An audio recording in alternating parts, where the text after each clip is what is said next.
Si tu travailles beaucoup dans ton business, mais que ça n'avance pas assez vite, il y a un levier simple que la plupart des entrepreneurs ignorent, la priorisation. Mais attends, je ne te parle pas du 80-20 ou d'une autre matrice miracle, mais de choisir une seule vraie priorité. Parce que tant que tu n'as pas choisi cette priorité, ton business avance avec des boulets aux chevilles. Et je le sais parce que j'ai déjà aidé plus de 30 entrepreneurs à reprendre le contrôle d'un business qui leur volait leur vie. Et je vais te montrer les 7 étapes pour maîtriser ce que j'appelle l'art de la priorité unique. Mais avant ça, laisse-moi te montrer pourquoi une seule priorité peut tout changer dans ton business. Une priorité, c'est ce qui a le droit de passer avant tout le reste. Mais quand tu entreprends, tu as 10 000 casquettes et tout semble important. Alors tu essayes de te découper en 8 pour tout gérer. Parce qu'on t'a fait croire que c'était la meilleure façon d'avancer. Mais en réalité, c'est exactement ce qui t'épuise et ralentit ton business. Parce que si tu as plusieurs priorités, tu n'en as aucune. C'est comme si tu essayais de suivre plusieurs conversations en même temps. Tu peux suivre, mais tu ne seras vraiment pertinent dans aucune. Alors si tu arrives à mettre la majorité de ton attention sur une seule priorité, ton business avancera beaucoup plus vite. Et la première chose à faire, c'est d'identifier les vrais leviers de ton business, ceux qui te permettent d'avancer sans t'épuiser. Je recommande une structure très simple à mes clients. Une priorité, 3 leviers. La priorité, c'est ton objectif principal. Et les 3 leviers, ce sont les actions qui ont le plus d'impact pour atteindre ton objectif. C'est ce que j'appelle les actions intelligentes à forte intensité, IFI. Si tu voulais perdre du poids, par exemple, tu penserais tout de suite à 3 choses.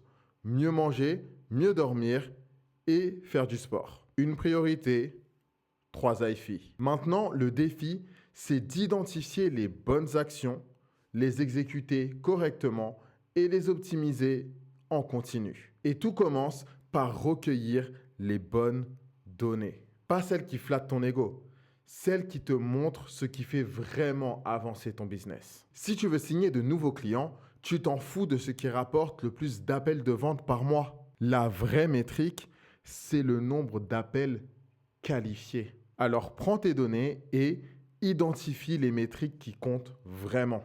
Regarde l'impact de chaque action sur ces métriques et sélectionne les 3 actions qui ont le plus d'impact. Maintenant, pour bien exécuter, il n'y a pas de secret.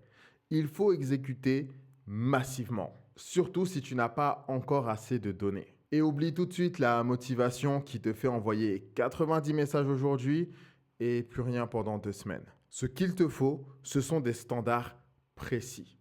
Des standards qui évoluent avec toi. Je découpe les standards en 3 niveaux et chaque niveau fonctionne différemment. Le niveau 1, c'est le standard de création, celui que tu utilises quand tu veux créer ou ancrer une nouvelle habitude. Si tu prospectes pour la première fois, la motivation va te dire d'envoyer des dizaines de messages par jour. Le standard de création te dit envoie un seul message chaque jour de la semaine. Son seul rôle est d'ancrer l'habitude en la répétant à un volume tellement ridicule que ne pas le faire devient presque impossible. Le niveau 2, c'est le standard d'action massive. Celui que tu utilises quand tu veux récupérer beaucoup de données. Parce qu'avec un seul message par jour, tu n'auras jamais assez de données pour comprendre ce qui fonctionne réellement. Alors tu augmentes le volume de tes standards, petit pas par petit pas, jusqu'à avoir suffisamment de données pour savoir ce qui fonctionne.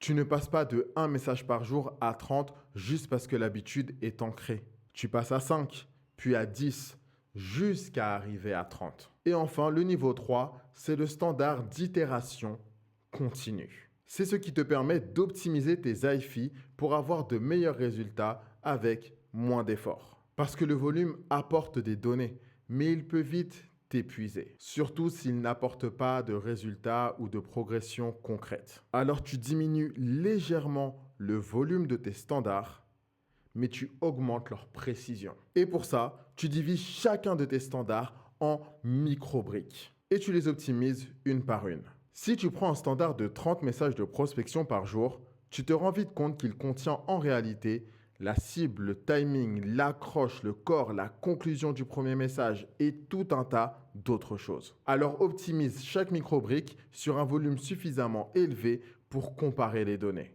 Mais n'essaye pas d'en optimiser plusieurs en même temps. Sinon, tu ne sauras jamais laquelle a fait la différence. Si tu fais ça de manière constante, ton niveau d'efficacité va grimper en flèche avec moins d'efforts, à condition de maîtriser le deuxième point, les cycles de travail. Tu as 3 niveaux d'énergie principaux dans ta journée. Ton énergie haute, ton énergie moyenne, ton énergie basse. Et l'erreur que font souvent les entrepreneurs, c'est de ne pas synchroniser leur cycle de travail avec leur cycle énergétique. Si tu essayes de faire du sport quand ton niveau d'énergie est bas, ta séance sera bof. Et ton business fonctionne exactement pareil. Alors je donne une règle très simple à mes clients. 95% de leur énergie haute est réservée aux AIFI. Le reste est géré en énergie moyenne ou basse. Et la plupart des entrepreneurs pensent qu'ils sont en énergie haute le matin. Mais ce n'est pas toujours le cas. La bonne nouvelle, c'est qu'identifier ton rythme énergétique est en réalité assez simple. Observe-toi sur plusieurs jours et note ton niveau d'énergie de 1 à 5 toutes les 90 minutes environ. En dessous de 3, tu es en énergie basse. À 3, tu es en énergie moyenne. Et au-dessus de 3, tu es en énergie haute. Après, c'est une question de trouver ta magic sauce. Mais pour te donner un exemple, tu peux placer les AIFI pendant ton énergie haute, tes créneaux imprévus pendant ton énergie moyenne et tes créneaux administratifs pendant ton énergie basse. Et peu importe la structure que tu choisis, préfère des créneaux de 90 à 100 minutes maximum. Parce qu'on pense souvent pouvoir se concentrer pendant 3 ou 4 heures. Mais au niveau biologique, notre cerveau fonctionne par cycle d'environ 90 minutes. C'est ce qu'on appelle les rythmes ultradiens.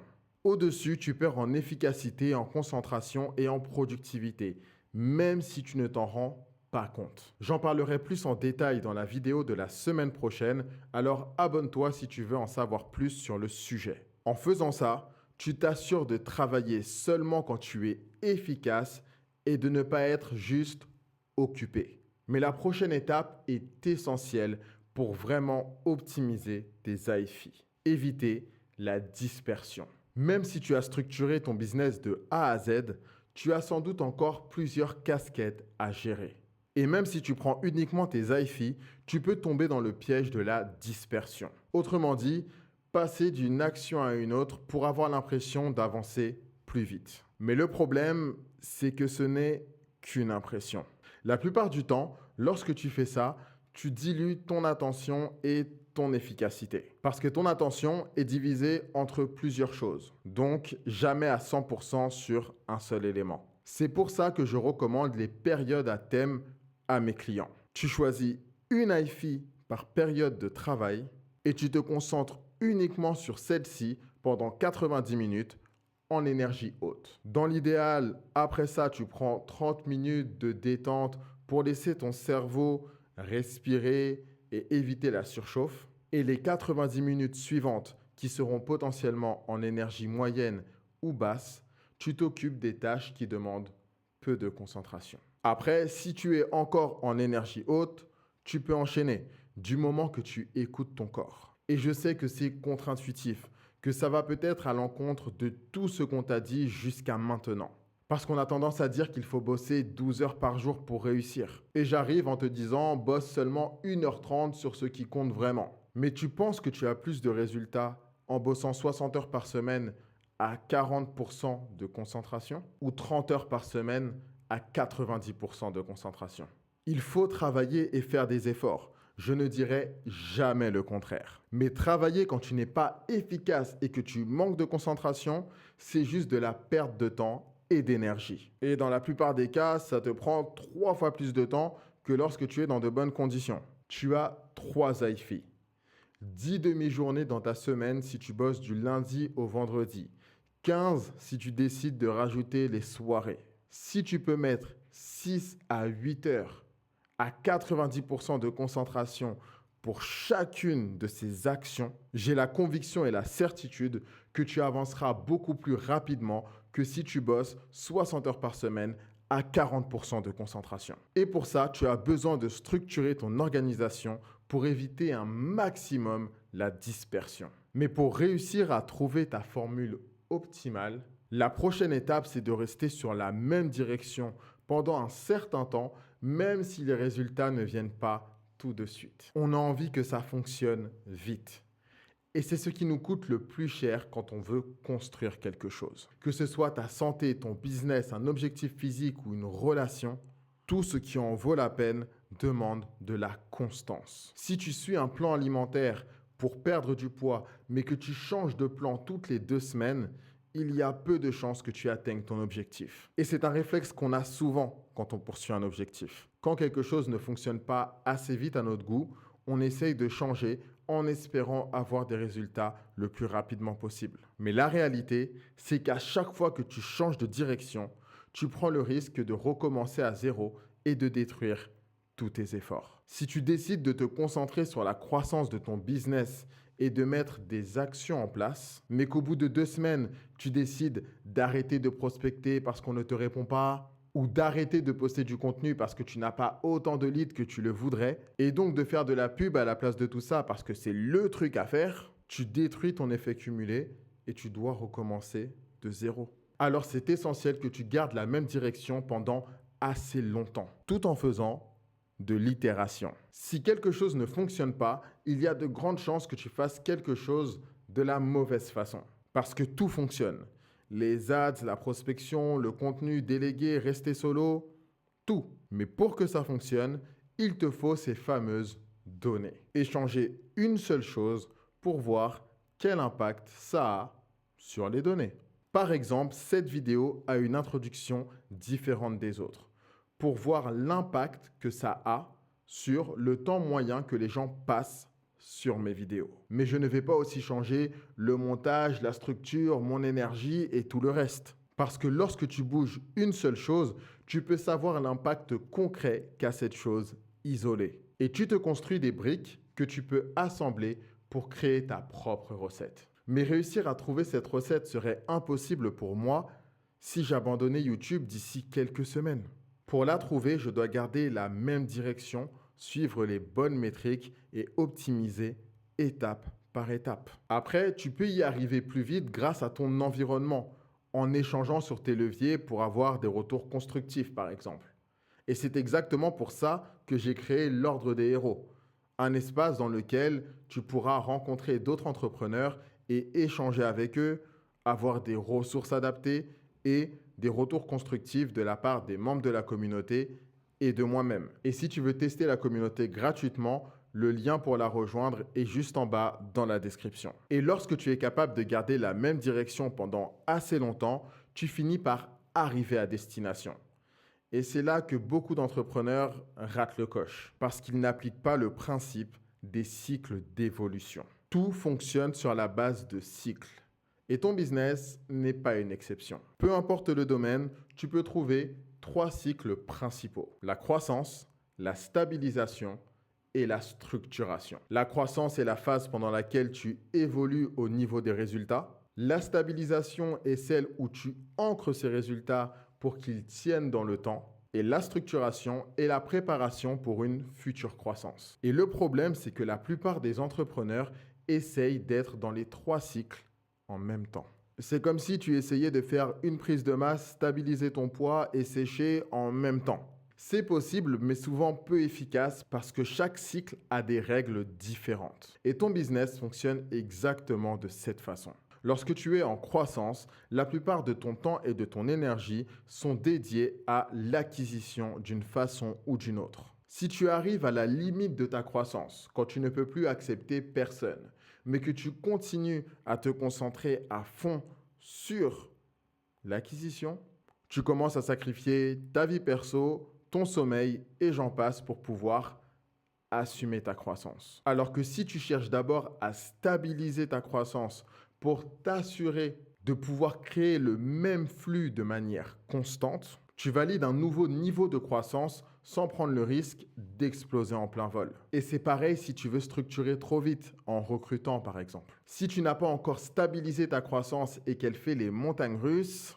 tu te rajoutes un stress supplémentaire qui n'est pas encore nécessaire. Les entrepreneurs qui évoluent le plus vite sont ceux qui sont capables de se concentrer pleinement sur un seul cycle et de passer rapidement au suivant. Quand tu es en croissance, passe massivement à l'action. Quand tu es en stabilisation, passe intelligemment à l'action grâce aux données. Quand tu es en structuration, cherche à simplifier le passage à l'action pour récupérer du temps et de l'énergie. Et pour bénéficier pleinement de ces cycles, il est souvent nécessaire de maîtriser la délégation pour pouvoir passer à la prochaine étape.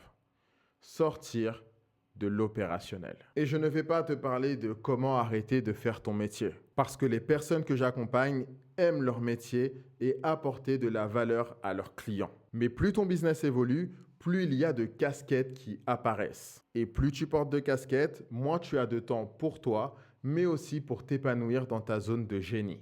Alors ce que je conseille à mes clients, c'est de faire une liste de toutes les casquettes portées dans leur business et de les classer selon 2 tableaux. Le premier, de la casquette la plus importante à la casquette la moins importante en termes d'impact. Et le deuxième, de la casquette qu'ils aiment le plus porter à celle qu'ils aiment le moins porter. Les 3 premiers de chaque catégorie sont intouchables au début. Parce que si c'est important, tu auras du mal à lâcher prise. Et si tu adores, tu n'auras pas envie de lâcher. Et c'est logique puisque ça te fait plaisir. On commence par les zones où il y a le moins de résistance pour t'habituer à la sensation de déléguer et de lâcher prise. Par exemple, si tu détestes traiter les mails et l'administratif, tu peux commencer par déléguer à des assistants administratifs. Et avant de penser à combien ça va te coûter, demande-toi combien de temps ça va te faire gagner. Combien de souvenirs tu pourras créer avec ce temps libéré? Combien d'argent tu pourras générer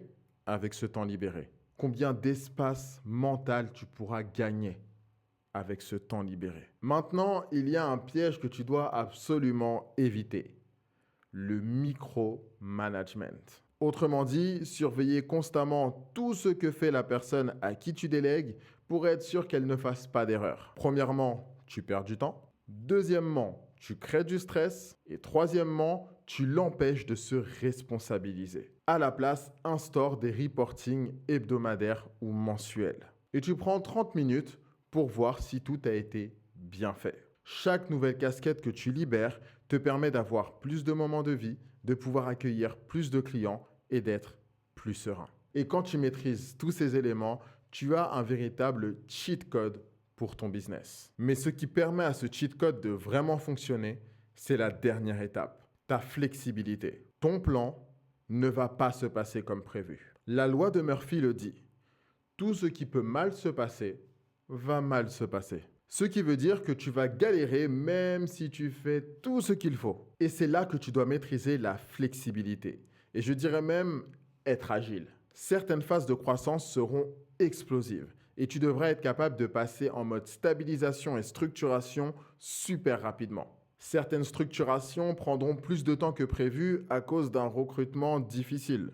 Et tout ça, ce sont des éléments dont tu dois être conscient avant même qu'ils n'apparaissent. Parce qu'un vrai leader, ce que tu dois être en tant qu'entrepreneur, ne se laisse pas prendre au dépourvu. Tu dois être conscient des possibilités sans les laisser impacter négativement ton fonctionnement. Oui, un paiement en plusieurs fois peut donner lieu à des mauvais payeurs. Mais si tu laisses cette possibilité te limiter et que tu refuses les paiements en plusieurs fois, tu passes aussi à côté de bons payeurs. Mais attention, la flexibilité, ce n'est pas se plier au vent et au désir des autres. C'est réussir à garder le cap, même quand on est en pleine tempête. Et si tu arrives à maîtriser ça, ton business évoluera, peu importe ce qui arrive.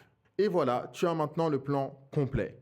Et pour rappel, on a vu comment trouver tes 3 IFI et accélérer vers ton objectif, synchroniser tes cycles de travail avec tes cycles énergétiques pour être plus efficace, utiliser les périodes à thème pour éviter la dispersion et avoir plus de résultats avec moins d'efforts, maîtriser l'itération pour évoluer sans avoir besoin de changer de direction, comprendre les cycles d'évolution pour savoir sur quoi te concentrer à chaque instant, les principes de la délégation pour sortir progressivement de l'opérationnel et l'importance de la flexibilité pour garder le cap en toutes circonstances. Tu as maintenant toutes les clés pour que ton business avance plus vite avec moins d'efforts. Mais si tu veux maîtriser ces principes pour les appliquer dans ta vie plus rapidement et créer des systèmes qui te permettent de passer d'une croissance qui vole ta vie à une croissance maîtrisée au service de ta vie, c'est exactement pour ça que j'ai créé mon programme. Ça s'appelle l'Aventure héroïque et si tu veux découvrir tout ce qu'il contient, le lien est dans la description avec tous les autres cadeaux. Si tu es encore là, merci d'être resté jusqu'au bout. Abonne-toi et dis-moi en commentaire de quel sujet tu aimerais que je parle les prochaines fois. En attendant, peace.